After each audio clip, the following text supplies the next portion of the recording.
The red dirt of Kepler 442b stuck to everything. Staff Sergeant Kim Dae-ho wiped the dust from his rifle scope and checked his position behind the broken concrete wall.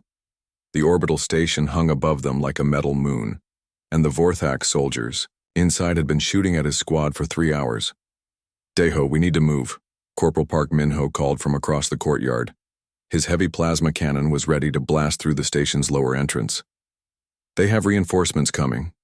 Dae-ho nodded and signaled to his team. Private Lee Yuna crouched near the communications array, her fingers dancing over the controls. The young soldier was barely 20, but she could hack Vorthak systems faster than anyone in the 7th Human Expeditionary Force. "I count 12 hostiles. On the ground floor," Yuna whispered into her headset. 6 more on the 2nd level. They are using civilian shields. This was the problem. The Vorthak Empire always used prisoners as human shields. Most soldiers would blast through anyway. The war had been going on for 3 years, and everyone knew the Vorthak showed no mercy to anyone. But Dae-ho was different. He studied the building, through his scope. The alien soldiers inside were tall and covered in gray scales. Their weapons could cut through human armor like paper. They had taken this station 2 days ago and killed everyone inside except for 12 coalition workers, who they kept alive for exactly this reason. "Min-ho, can you make a hole in the back wall without bringing down the whole building?" Dae-ho asked. "Maybe. Why?" "Because we are going to get those people out alive." Min-ho shook his head. "Dae-ho, you know what command said. The station has to be taken quickly. We cannot spend all day trying to save 12 people. We can and we will." This was how Staff Sergeant Kim Dae-ho had fought every battle for 3 years. While other human soldiers charged in with guns blazing, Dae-ho found another way. He had never killed anyone in anger. He had never shot an enemy who was trying to surrender. His reputation in the coalition forces was unusual but respected. The alien commanders found him fascinating. Commander Veltar of the reptilian Corvani species had once told him, "Humans are already known for being strangely merciful in war, but you, Sergeant Dae-ho, you are something we have never seen before." Dae-ho moved to a new position. Through his scope he could see a Vorthak soldier standing near a window. The alien was holding his weapon casually, not expecting an attack from this angle. A normal sniper would put a bullet through his head. Instead, Dae-ho aimed for the weapon itself. The shot was perfect. The Vorthak's gun exploded in his hands, sending him stumbling backward. He was hurt but not dead, confused but not killed. "What are you doing?" Min-ho hissed. "You had a clean shot." "I had the shot I needed," Dae-ho replied. He moved again. Another Vorthak appeared at a different window, another weapon destroyed with a single bullet. Then another. Each shot was placed with surgical precision to disable without killing the Vorthak inside the station began to panic. Their weapons were being destroyed one by one, but they could not figure out where the shots were coming from. This was not how humans usually fought. Humans were supposed to be direct and aggressive. "Yuna, can you tap into their communications?" "Already on it," the young private replied. "They are very confused. One of them is asking if humans have developed some kind of new weapon that only destroys equipment." Dae-ho almost smiled. After 20 minutes, half the Vorthak soldiers inside had no working weapons. Now came the hard part. "Min-ho, I need you to make noise at the front entrance, not enough to hurt the civilians, just enough to get their attention." "And what will you be doing?" "Going in the back." This was what made Dae-ho different from other soldiers. He did not just disable weapons from a distance, he went in close where the real danger was, where one mistake meant death. The back wall of the station had a maintenance hatch that Yuna had found in the building plans. Dae-ho slipped through it while Min-ho created a distraction at the front. Inside, the station was dark and smelled like burned metal. He could hear voices. Vorthak soldiers arguing about what to do. Human civilians crying softly. The sound made his jaw tighten, but he pushed down the anger. Anger made soldiers sloppy. The first Vorthak soldier he encountered was guarding a stairwell. The alien was big, nearly 7 feet tall with claws that could tear through human flesh. He was also looking the wrong direction. Dae-ho moved like smoke. His hand covered the Vorthak's mouth while his other arm applied pressure to a nerve cluster he had learned about in alien anatomy classes. The soldier went limp and unconscious without making a sound. He tied the alien up with restraint strips and moved on. The second floor was where they kept the civilians. Deho could see them through a crack in the door. 12 coalition workers, mostly human but 2 Corvani, all huddled together in the corner. 3 Vorthak soldiers watched them with weapons ready. This was the moment that defined every battle for Deho. He could throw a grenade and end the fight in seconds. He could spray the room with bullets and accept that some civilians might die in the crossfire. It would be faster. It would be easier. Instead, he waited. He studied each Vorthak soldier's position. He noted where they held their weapons. He calculated angles and timing. Then he moved. The first soldier went down to a nerve strike before. He knew Deho was there. The second turned just in time to see a human fist coming toward his face. The third managed to raise his weapon, but found it knocked from his hands by a thrown knife that Deho retrieved immediately. In 30 seconds, 3 armed Vorthak soldiers were unconscious and tied up. 12 civilians were free. Not one shot had been fired in the room. "This is impossible," one of the rescued Corvani whispered. "How did one human defeat 3 Vorthak warriors without killing them?" Deho helped the civilians to their feet. "Because killing them was not necessary," he said simply. Later, after the station was secured and the civilians were safe, Colonel An Jiwan pulled Deho aside for a conversation they had been having for 3 years. "Sergeant, your methods are effective, but they put you at greater risk," the colonel said. "Your job is to win battles and stay alive. Dead heroes cannot protect anyone." "With respect, Colonel, my job is to be a soldier without becoming a monster," Deho replied. "The moment I start killing in anger, the moment I stop caring about civilian lives, I become no different from the Vorthak.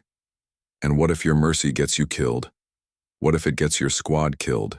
Deho looked out at the red landscape of Kepler 442b. In the distance, he could see the lights of the coalition base camp, where thousands of refugees waited for the war to end. "Then I will die as a human being," he said, "not as a weapon." "Colonel," An studied his face for a long moment. "The other species in the coalition talk about you, you know. They say you represent something special about humanity. They say you show that we can be warriors without losing our souls. I hope they are right, Colonel, because if we lose our souls in this war, then winning it will not matter." That night, Deho sat in his tent cleaning his weapons.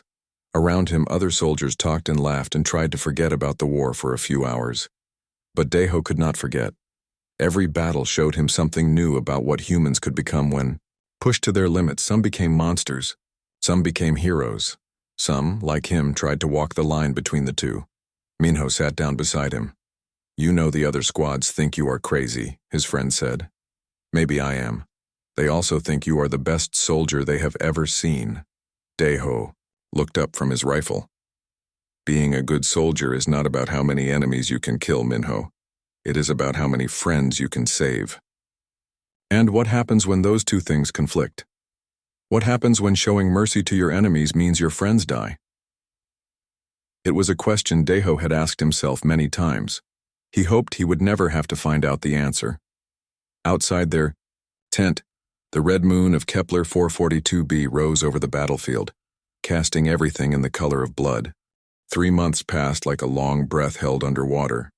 The war on Kepler 442b had settled into an ugly rhythm of attacks and counterattacks, but the coalition forces had finally established a secure base on the planet's main continent. For the first time since the fighting began, there was a place where people could sleep without fear. Staff Sergeant Kim Deho stood at the base's main gate, watching a transport ship lower itself onto the landing pad. Steam rose from the red dirt as the engines cooled. The cargo bay doors opened and refugees began walking down the ramp. Most were human civilians who had been hiding in caves and ruined cities for months. Some were Corvani families whose scales had lost their shine from stress and poor food. A few were from other coalition species, all looking thin and scared and grateful to be alive. Among them walked Dr. Choi Sura. She was not what Deho expected when he heard a xenobiologist was coming to the base. Dr. Sura was small and moved with quick, careful steps. Her black hair was pulled back in a simple ponytail, and her clothes were practical rather than fancy. But her eyes caught Deho's attention. They were bright and determined, like someone who had seen terrible things, but refused to give up hope. Behind her came the children, 12 of them ranging in age from 5 to 15, human and alien kids who had lost their families in Vorthak attacks. They stayed close to Dr. Sura like baby birds following their mother. One of them, a young Corvani child, held tightly to her hand and would not let go. "Sergeant Deho," Colonel An called out. "Please help Dr. Sura get these civilians settled. She will be coordinating refugee services." Deho approached the group. The children looked at his uniform and weapons with the mixed fear and curiosity that war orphans learned early. Dr. Sura stepped slightly in front of them, a protective gesture that Deho recognized and respected. "Doctor, I am Staff Sergeant Kim Deho. Welcome to Base Hope." "Base Hope," she repeated and almost smiled. Someone has a sense of humor. Or wishful thinking. She studied his face for a moment. "You are the one they call the merciful warrior." The soldier who does not kill in anger. Deho felt heat rise in his cheeks. People talk too much. People need heroes, Sergeant, especially the children. The young Corvani, still holding her hand, looked up at Deho with large, dark eyes. The child's scales were a pale green that should have been bright emerald. Malnutrition and trauma had dulled them to the color of old leaves. "This is Kihun," Dr. Sura said, using a human name for the alien child. "His village was destroyed by orbital bombardment 6 months ago. He has not spoken since then." Deho knelt down to the child's eye level. "Hello, Kihun. You are safe now." The boy stared at him but said nothing. His grip on Dr. Sura's hand tightened. Over the following weeks, Deho found himself spending more and more time at the refugee center when he was not on missions. Dr. Sura had transformed 3 abandoned buildings into something that felt like a real community. There were sleeping quarters, a medical bay, a schoolroom, and even a small garden where the children could play. Deho was not good with children at first. His training had taught him to be a soldier, not a caretaker. But Dr. Sura was patient, and the kids were curious about the quiet warrior who visited them. "Why do you carry so many weapons if you do not like to hurt people?" asked Mina, a 10-year-old human girl whose parents had died defending their farm. "Because sometimes bad people only understand strength," Deho replied. "But there is a difference between being strong and being cruel." "What is the difference?" Deho thought carefully before answering. "Strong people protect others. Cruel people hurt others for fun." Dr. Sura watched these conversations from across the room while she worked on supply reports and medical files. Sometimes Deho caught her looking at him with an expression he could not read. One evening, after a particularly difficult mission where his squad had rescued more refugee families from a Vorthak prison camp, Deho found Dr. Sura sitting alone. In the garden, the alien plants on Kepler 442b glowed softly in the darkness, creating pools of blue and green light. "You look tired," she said without turning around. "Long day." He sat down on the bench beside her, careful to leave space between them. "The families you brought in today, they said you walked into a Vorthak camp with only 3 other soldiers and freed 47 people. We had good intelligence and better luck. They also said you convinced the Vorthak commander to surrender by telling him his soldiers would be treated fairly as prisoners." Deho shrugged. "It worked." Dr. Sura turned to look at him. "Most soldiers would have gone in shooting. Faster, simpler, probably safer for your team." "Probably. But those Vorthak soldiers are not evil, Dr. Sura. They are following orders just like we are. Some of them might have families too." "You really believe that?" "I have to believe that. If I start thinking of them as monsters instead of people, then I become something I do not want to be." They sat in comfortable silence for a while, watching the glowing plants sway in the night breeze. Finally, Dr. Sura spoke again. "I study first contact protocols," she said. "How different species can communicate and cooperate instead of fighting. Before the war, I believed we could build a galaxy where humans, Corvani, Vorthak, and dozens of other species could live together in peace. And now? Now I see what you do with these children, how you treat even enemy prisoners. And I think, maybe I was not dreaming after all. Maybe peace really is possible. From that night on, their friendship grew slowly but steadily. Dr. Sura would tell him about her research, her hopes for what would come after the war. Deho would share stories, from his childhood on Earth, memories of a world without battlefields. Little Kihun became especially attached to both of them. The young Corvani would sit quietly while Dr. Sura read stories or while Deho cleaned his weapons. He still did not speak, but he began to smile sometimes, small expressions of trust that meant everything. He sees you as a father figure, Dr. Sura told Deho one day. All the children do. I do not know how to be a father. You are already learning. The base began to feel like more than a military outpost. It became a symbol of what the coalition was fighting for. Humans and aliens working together, former enemies becoming friends, children learning that different did not mean dangerous. Corporal Park Minho noticed the change in his friend. You smile more now, he said during a rare quiet moment between missions. Do I? It is good to see. For 3 years you have been carrying the weight of this war on your shoulders. Dr. Sura and those kids, they give you something else to think about. Deho nodded. They give me something to fight for besides just stopping the Vorthak. Something to live for, too. One evening, as Dr. Sura was putting the children to bed, Deho helped her tuck in little Kihun. The boy looked up at them both and whispered his first words in 6 months. Family, he said in careful human language. Dr. Sura's eyes filled with tears. Deho felt something tight in his chest, an emotion he had been afraid to name.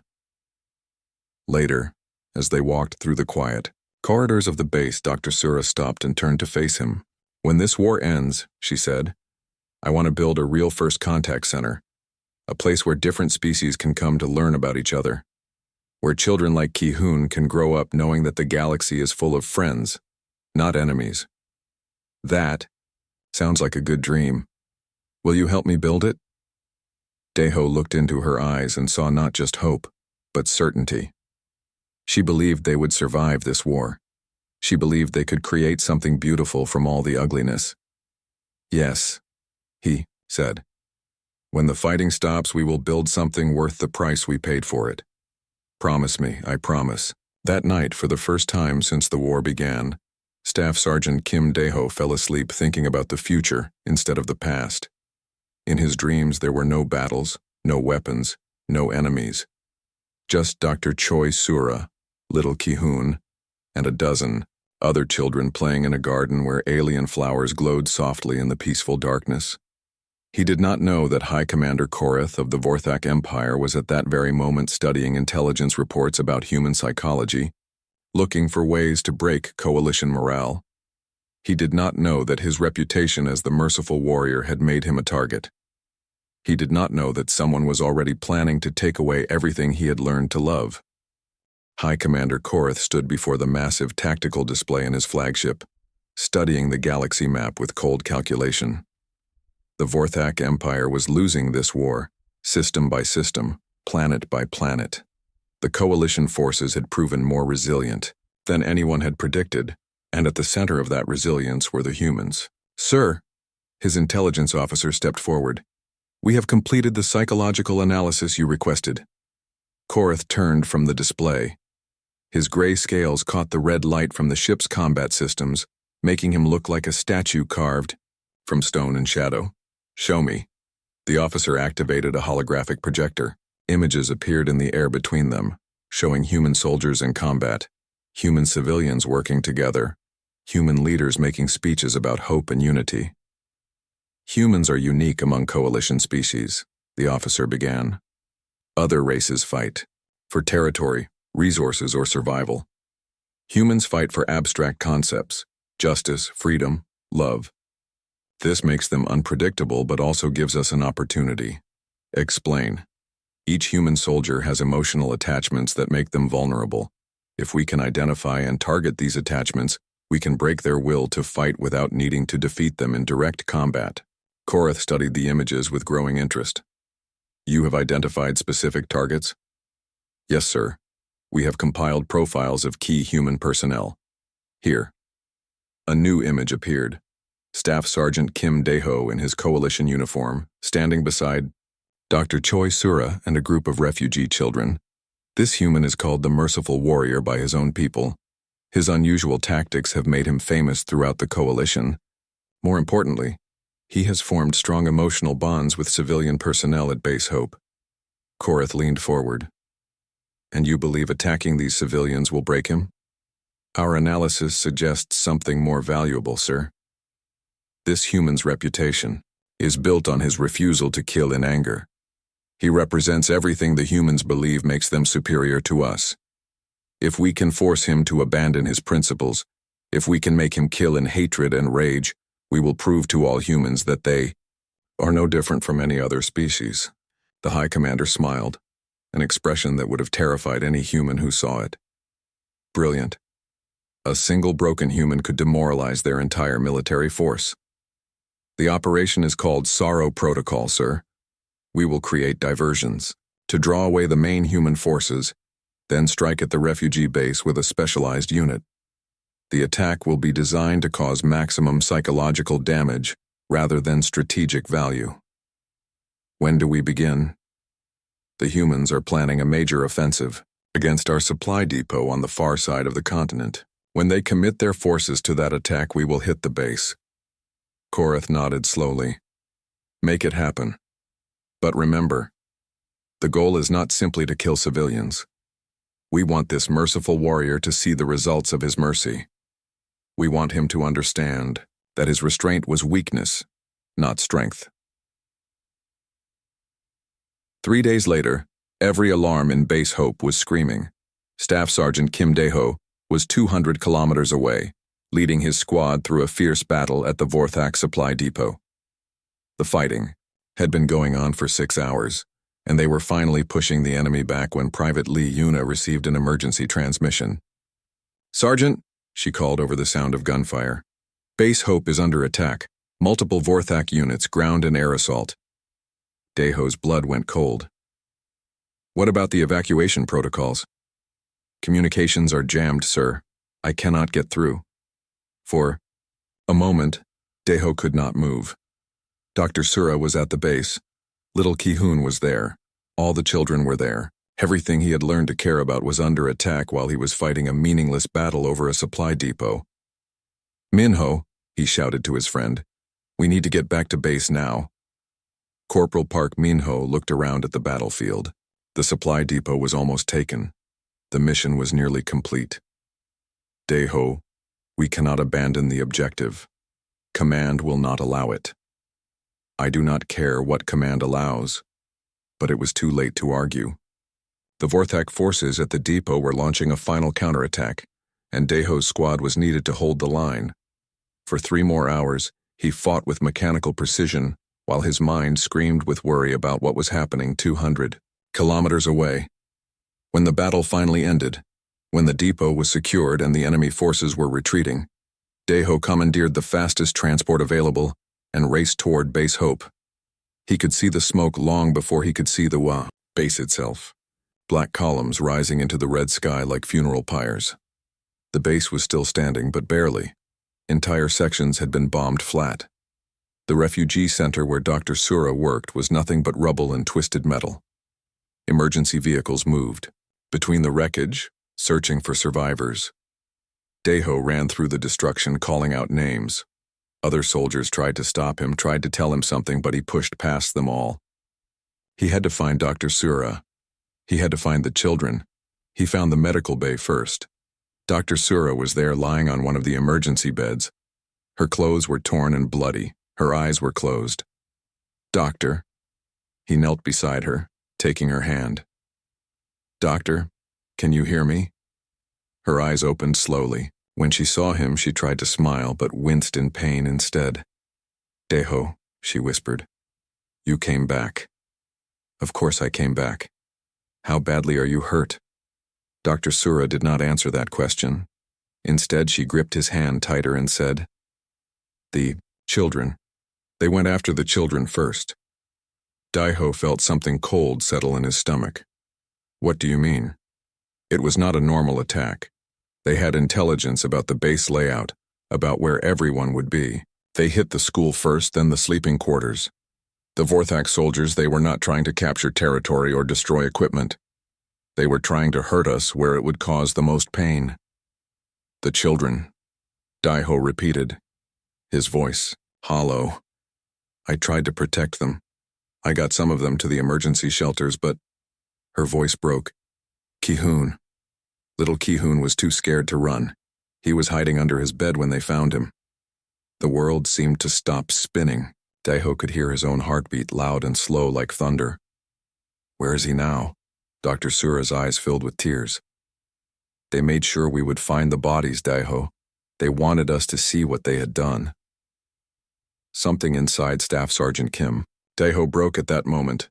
Not his body, not his mind, but something deeper. Something that had kept him human through 3 years of war. "The Vorthak unit that did this," he said, his voice strangely calm. "Do we know who they were?" "High Commander, Korath's personal guard, elite soldiers with special markings on their armor. The survivors said they heard the commander talking about making an example of human mercy." Dr. Sura tried to sit up, gasping with pain. "Daiho, listen to me. I know what you are thinking. I know what you want to do. But you cannot let them win. You cannot let them turn you into what they are." He looked at her face, so pale and hurt, and felt a rage building inside him that he had never experienced before. For 3 years he had fought without hatred. For 3 years he had shown mercy to enemies who showed none in return. For 3 years he had been a warrior without becoming a monster. "They killed children, Sura. They killed Ki-hoon. I know. But if you abandon everything you believe, if you let hatred consume you, then they have won. Promise me you will not become what they want you to become." Daiho held her hand and looked into her eyes. She was asking him to be strong when all he wanted was to unleash the fury that was building in his chest like a nuclear explosion waiting to happen. "I promise," he said. But even as he spoke the words, he knew he was lying. Dr. Sura died 2 hours later from her injuries. Her last words were about the children, about the future they had planned to build together, about hope surviving even in the darkest times.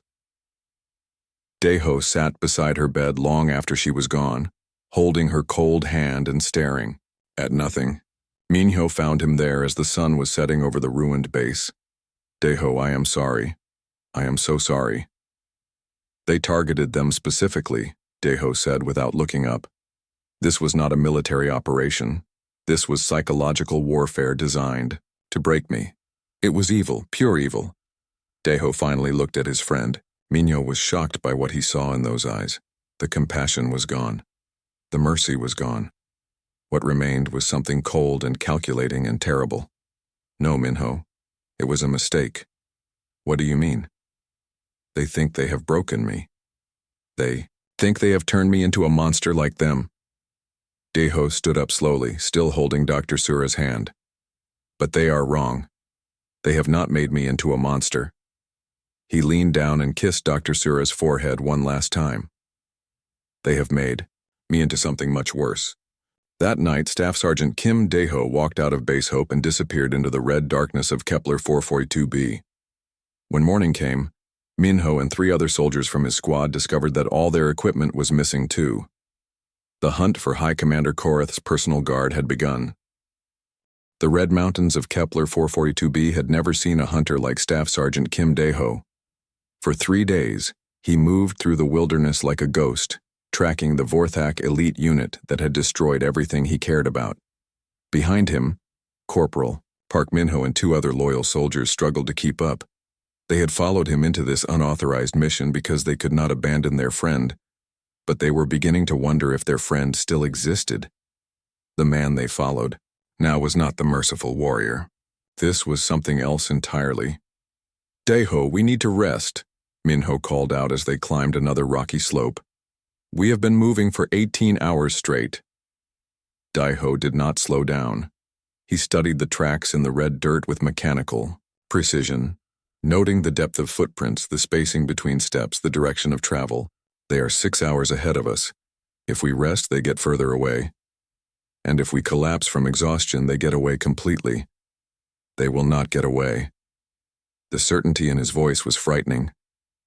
Minho had fought beside Daiho for 3 years, had seen him in dozens of battles, had watched him face impossible odds with calm determination. But this was different. This was not determination. This was obsession. On the 4th day, they found their first target. The Vorthak soldier was sitting alone beside a small stream, refilling his water containers. He was young for his species, probably equivalent to a 20-year-old human. His elite armor bore the special markings of High Commander Koreth's personal guard. The old Daiho would have disabled him with a non-lethal shot, would have taken him prisoner, would have tried to extract information through interrogation. The new Daiho simply put a bullet through his head. The shot echoed across the valley like thunder. The other soldiers in Daiho's squad froze, staring at their leader in shock. "Daiho," Minho whispered, "what have you done?"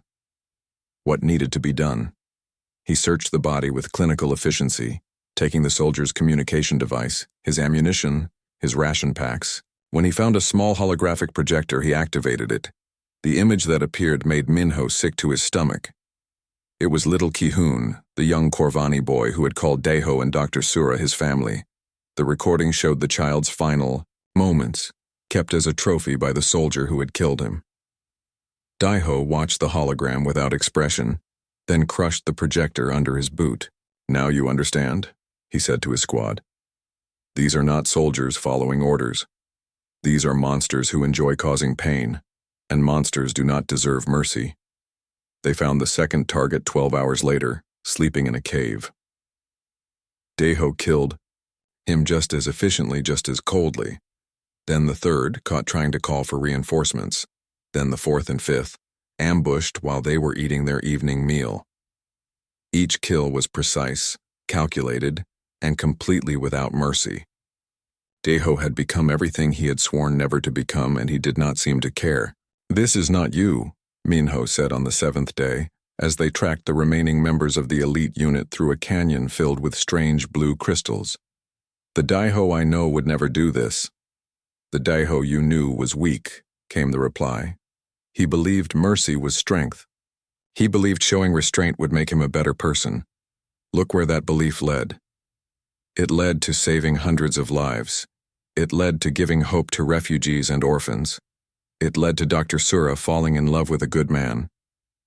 Daiho stopped walking and turned to face his friend. For a moment, Minho thought he saw a flicker of the old compassion in those eyes. But it was gone as quickly as it had appeared. "Dr. Sura is dead, Minho. The children are dead. My mercy did not save them. My restraint did not protect them. All it did was give the enemy time to study me, to find my weaknesses, to target the people I cared about. So your solution is to become like them? My solution is to become what they fear." Word of Daiho's campaign spread quickly through both coalition and Vorthak forces. The reports were confused and contradictory, but the basic facts were clear. A single human soldier was systematically hunting down an elite Vorthak unit, and he was winning. The Vorthak soldiers who encountered him brought back stories that their commanders found hard to believe. They spoke of a human who moved like smoke, who struck without warning, who killed with a precision that bordered on supernatural. "He is not fighting like a human anymore," one terrified survivor reported. "Humans are supposed to be emotional, chaotic. This one is cold, calculating. He thinks like us, but he fights like something worse." High Commander Koreth received these reports with growing concern. The Sorrow Protocol was supposed to break human morale by destroying their most famous example of mercy and restraint. Instead, it had created something far more dangerous. "How many of my personal guard remain?" Koreth asked his intelligence officer. 4, including yourself, sir. The human has killed 8 of them in 10 days. Koreth studied the tactical displays, trying to understand how one human soldier could outfight his best warriors. "What does he want?" "Revenge, sir. Pure and simple. He is not trying to capture territory or gather intelligence. He just wants to kill every soldier who participated in the attack on Base Hope. And after that, we believe he will come for you, sir."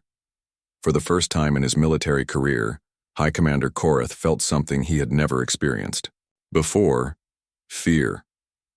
Not fear of death, which was an acceptable risk for any soldier, but fear of facing an enemy who had abandoned all limits, all restraints, all mercy.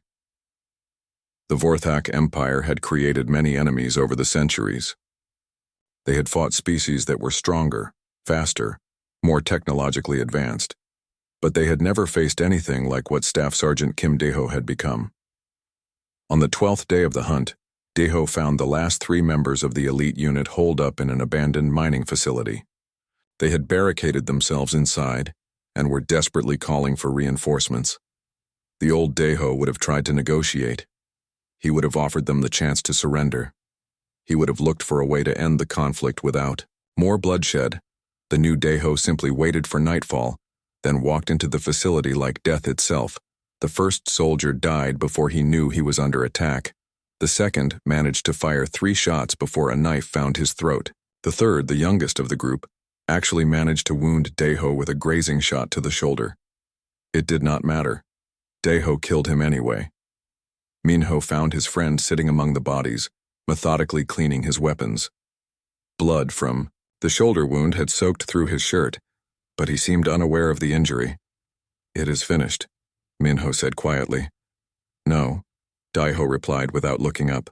"It is not finished until High Commander Korath is dead. And then what? After you kill him, what happens next?" For the first time in 12 days, Daeho seemed to hesitate. He looked around at the carnage he had created, at the bodies of the soldiers he had hunted down one by one. "I do not know," he said finally. "I have not thought past Korath. Maybe it is time to start thinking past him. Maybe it is time to remember what Dr. Sura asked you to promise." Daeho's hand tightened on his rifle. "She asked me to promise not to become a monster. And what are you now?" The question hung in the air like smoke from a dying fire. Daeho stared at his reflection in the blade of his combat knife, seeing a stranger looking back at him. "I am what they made me," he said finally. "No, Daeho, you are what you chose to become. And you can choose to become something else." But Daeho was already standing up, already checking his equipment, already planning his next move. "High Commander." Korath was still alive, still breathing, still unpunished for what he had done to Dr. Sura and the children. The hunt was not over yet. High Commander Korath's mobile command ship hung above the ice fields like a metal mountain. The dreadnought was 3 kilometers long and armed with enough firepower to level a city. It was supposed to be impregnable, a fortress that could withstand attacks from entire fleets. Staff Sergeant Kim Daeho looked at it through his binoculars and saw only another target. "That ship has a crew of 5,000, Corporal Park Minho said, lying in the snow beside his friend. "Even if we could get inside, even if we could find Korath, we would never get out alive." "I do not plan to get out alive." The words hit Minho like a physical blow. "Daeho, listen to yourself. This is not what Dr. Sura would have wanted. Dr. Sura is dead because I was not strong enough to protect her. Dr. Sura is dead because evil people made evil choices. That is not your fault." Daeho lowered his binoculars and looked at his friend. 2 weeks of hunting had changed him into something that barely looked human anymore. His eyes were hollow. His face was gaunt and his hands shook with exhaustion and rage. "Do you know what Korath told his officers when he planned the attack on Base Hope?" Daeho asked. "How could you know that?" "I found his communication logs on the last soldier I killed. Korath said that humans think mercy is strength, but he would prove it is weakness. He said breaking one merciful human would demoralize our entire species." Minho felt a chill that had nothing to do with the Arctic wind. "And you are going to prove him right?" "I am going to prove him wrong. I am going to show him what human strength really looks like when mercy is no longer an option." The infiltration took 18 hours. Daeho moved through the ice fields like a predator, using every skill he had learned in 3 years of warfare. He bypassed security sensors, avoided patrol routes, and found weak points in the ship's defenses that even the Vorthak engineers had not considered. Minho and the other two soldiers followed him, but they were passengers now. This was Daho's mission, Daho's war, Daho's descent into something that none of them recognized. The first Vorthak soldiers they encountered inside the ship died so quickly they did not have time to sound an alarm. Daho moved through the corridors like smoke, striking without warning, killing without hesitation. But these were not the elite soldiers he had been hunting. These were regular crew members, engineers and technicians and communications officers. Some of them were not even armed. "Daho, stop!" Minho whispered as his friend prepared to kill a young Vorthak engineer who had stumbled into their path. "This one is not a threat. He serves on Korath's ship. He is part of the machine that killed Sura and the children. He is somebody's son, maybe somebody's father." For a moment, Daho hesitated. The engineer looked at him with wide, terrified eyes, probably no older than Private Lee Yuna back at base. In that moment, Minho saw a flicker of the old Daho, the man who had never killed in anger. Then the moment passed. Daho's knife found the engineer's throat and another life ended in the name of vengeance. "You are becoming everything you once fought against," Minho said, staring at the body. "I know," Daho replied, "and I do not care anymore." They found High Commander Korath in his personal command chamber, surrounded by tactical displays and battle plans. He was alone, having dismissed his guards to study intelligence reports about human psychological profiles. He looked up as Daho entered the room, showing no surprise or fear. Staff Sergeant Kim Daho, the merciful warrior himself. "You are smaller than I expected. I am not merciful anymore. No, I can see that. My intelligence officers tell me you have killed quite efficiently these past 2 weeks. 13 of my best soldiers, plus another dozen crew members tonight. Very impressive for someone who claimed to value all life." Daho raised his rifle, aiming at Korath's head. "You wanted to prove that human mercy was weakness. Congratulations, you succeeded." "Did I?"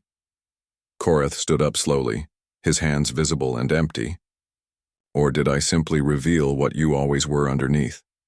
Perhaps human mercy was never real. Perhaps it was just a lie you told yourselves to feel superior. You killed children. I killed enemies of the Empire. The fact that they were young, enemies does not change what they were." Daho's finger tightened on the trigger. One shot would end it all. One bullet would complete his transformation from protector to destroyer. "Tell me, Sergeant," Korath continued, "what happens after you kill me? Do you go back to your base and pretend to be the same man you were before? Do you try to rebuild what I destroyed? Or do you continue killing until there is nothing left of the person you used to be?" "I do not know. Of course you do not know, because you never thought past your revenge. You became so focused on making me pay for what I did that you forgot to ask yourself what price you were willing to pay." Korath stepped closer until the rifle barrel was almost touching his chest. "Look at yourself, human. Look at what you have become. You wanted to prove that your species was better than mine, but here you stand covered in blood, having killed unarmed people for